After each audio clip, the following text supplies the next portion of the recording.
A reading from the book of Numbers. The Lord said to Moses in the desert of Paran, "Send me to reconnoiter the land of Canaan, which I am giving the children of Israel. You shall send one man from each ancestral tribe, all of them princes."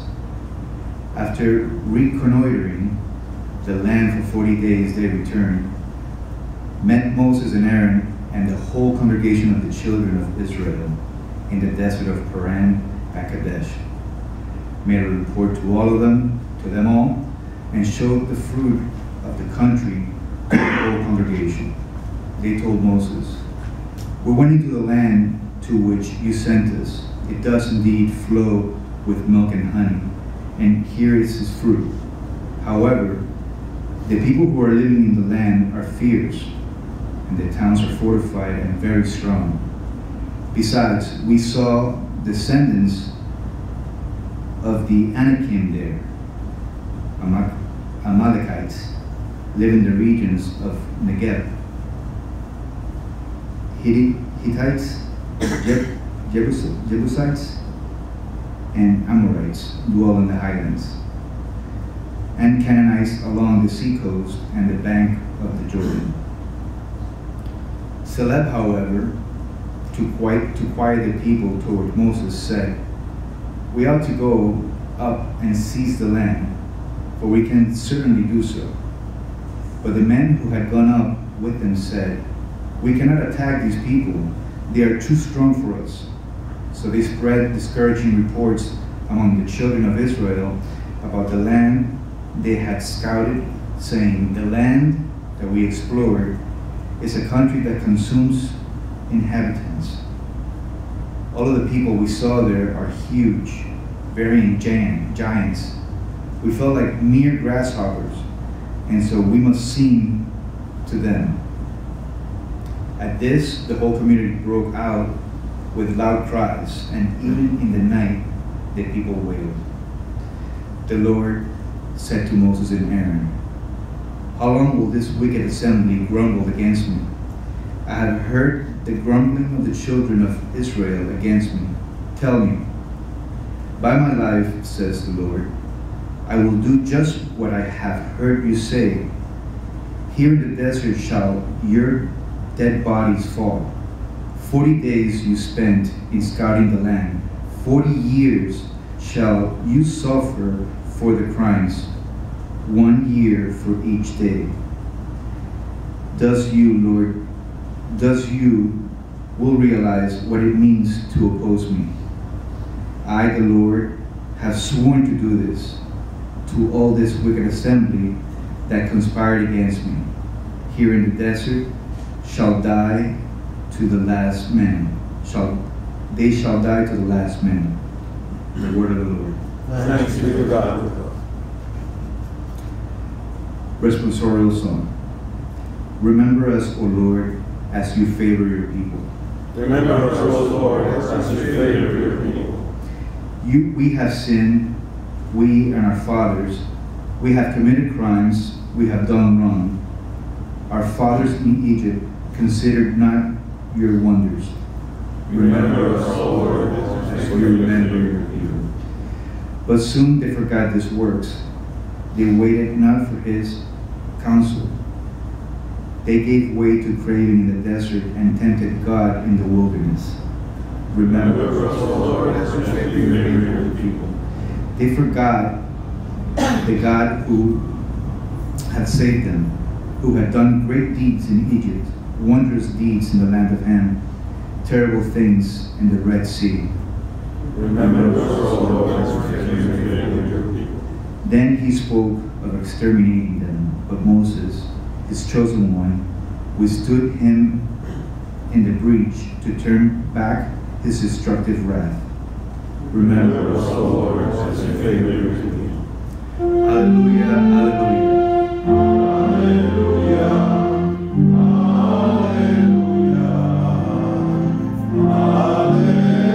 Hallelujah. A great prophet has arisen in our midst, and God has visited his people. Hallelujah.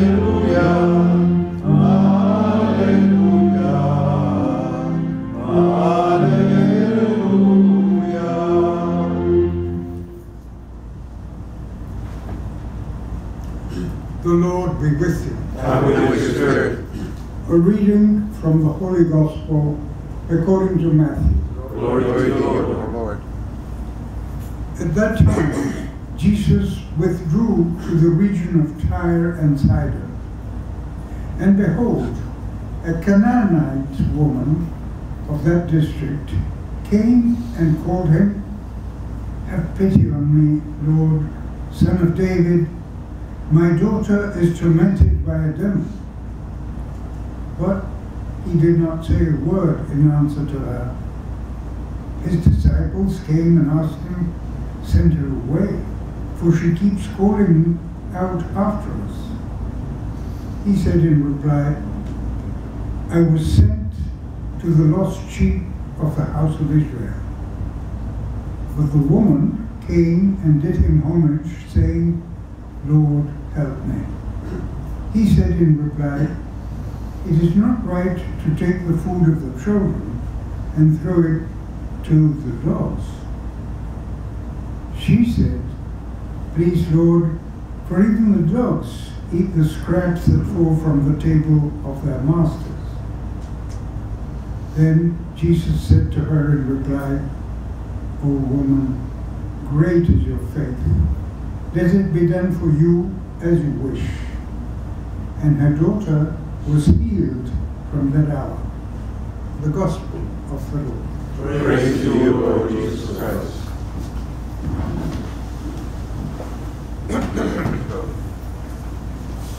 Two distinct messages from today's two readings. The first reading shows that Moses didn't have it easy. A very difficult struggle in order to fulfill the mission that God asked him to do, to free the people of Israel from slavery in Egypt. Now they're nearing the promised land. And this is like a parable for our own life when we confront any type of difficulty. Two reactions. First, the opposition is too strong. The difficulty is too big. The people who live on this land, this promised land, are like giants to us. It was clear that the people there were not any larger than the Israelites, but that's how they saw the difficulty, that's how they described the opposition. The second excuse is also something that we may come across, and that is the effort is not worthwhile. The land is not that good. It doesn't produce enough food. So why continue on this road? Why pursue this way of achieving good land? Two excuses, a parable for our own excuses in front of any type of difficulty, physical or spiritual. The opposition is gigantic, and the effort isn't worthwhile. In the Gospel, we find, as in our celebration today, the conversion of a woman. The problem with the Gospel is that we are accustomed to very clear close-ups in our newsreels of people who are in a given context, in a given difficult situation, after an accident or in any type of health situation. We get a very clear close-up of men's, women's, children's tears, emotions. But that's not the style of the Gospel. And when we come across a passage like this one, just like when in different moments Jesus does not address his mother Mary with the gentleness we ought to expect, we would expect, then we find the gospel a bit misleading. The question is that this is a witness with a message. That's what the gospel is in essence. The witness of disciples, but each passage has a message. The description of the context is not the aim of the gospel passages. So what is the aim of this situation in which Jesus seems to be so harsh on a pagan woman, a non-Jewish woman? Especially since we compare to many other situations in which Jesus, for instance, with the Samaritan woman, with the Roman captain that asks for help, Jesus' attitude towards these other people doesn't seem as harsh.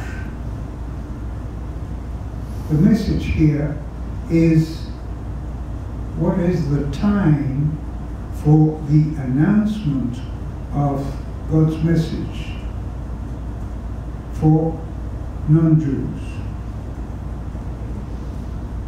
Immediately before this passage, Jesus is explaining something very significant in this context. He is telling his disciples, after being accused by the Pharisees, that Jesus' disciples do not comply with the regulations that Moses' law has prescribed in relation to what food is acceptable and what food is not kosher. Until today, especially practicing Jews are very careful about this. What was the aim of this prescription? The aim was to save the people of Israel from contamination with pagans around them.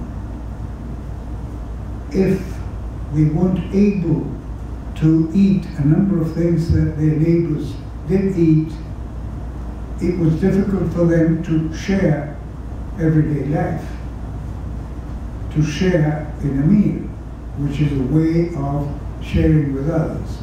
It is a way of separating the people of Israel from neighbors that had, well, pagan ways of living.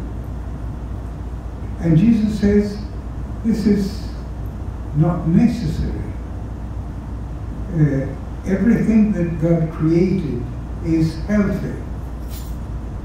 You needn't continue with these prescriptions.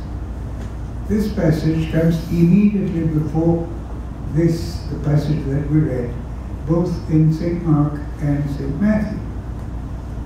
Meaning, there is a time when the message,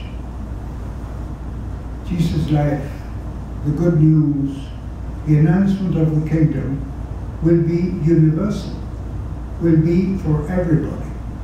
But today, and the understanding of the disciples later on, and especially St. Paul's explanations, today, Jesus' mission is to be the Messiah for the Jewish people.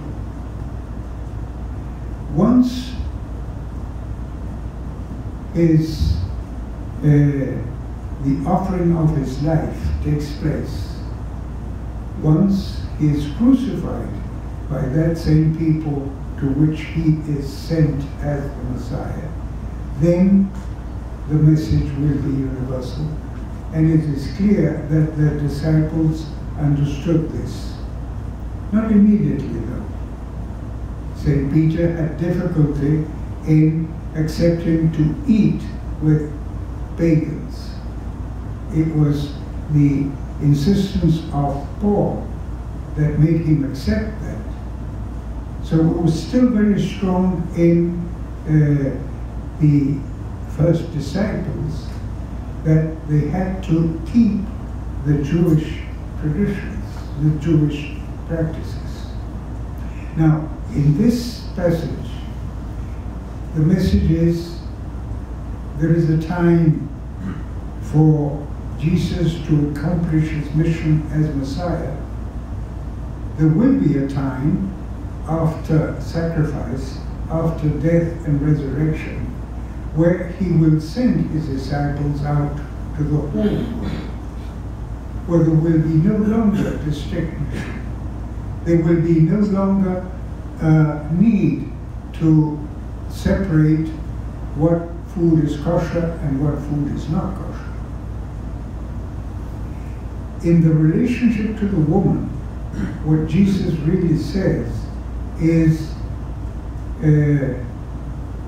I am sent to the people of Israel. That is my mission.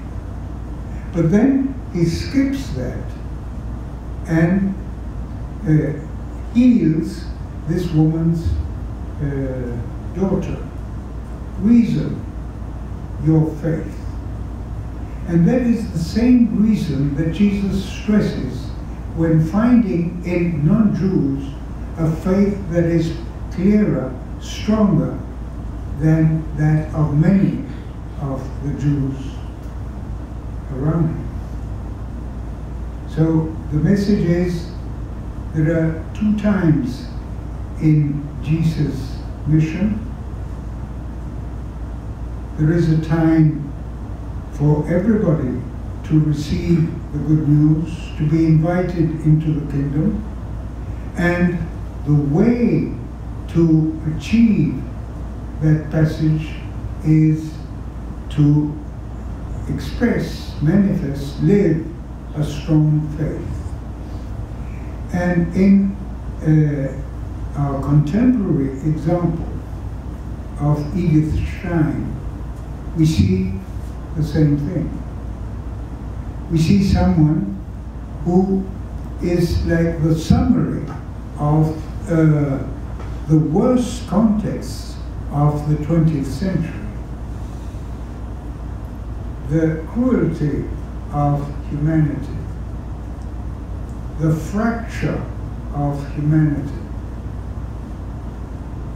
the lack of love. And from atheism, this woman moves to faith. Why? Because she identifies in some examples that she witnesses. She sees the difference between just exterior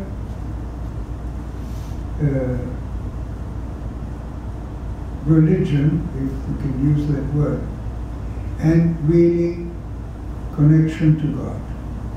She witnesses the prayer of people in empty churches, and that impresses her because she sees that it's not like in many religious practices and in the synagogue also, when people meet and express their faith as a tradition, a custom, something that they receive from the family, but there is no personal relationship to God.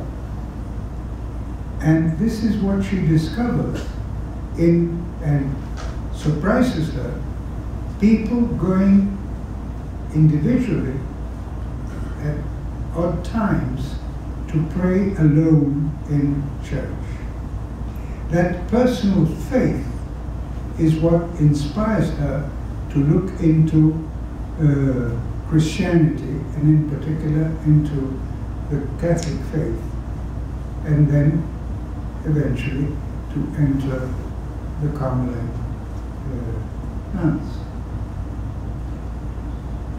With this in mind, let us ask today the Lord to strengthen our faith, that our relationship to Him is honest to God.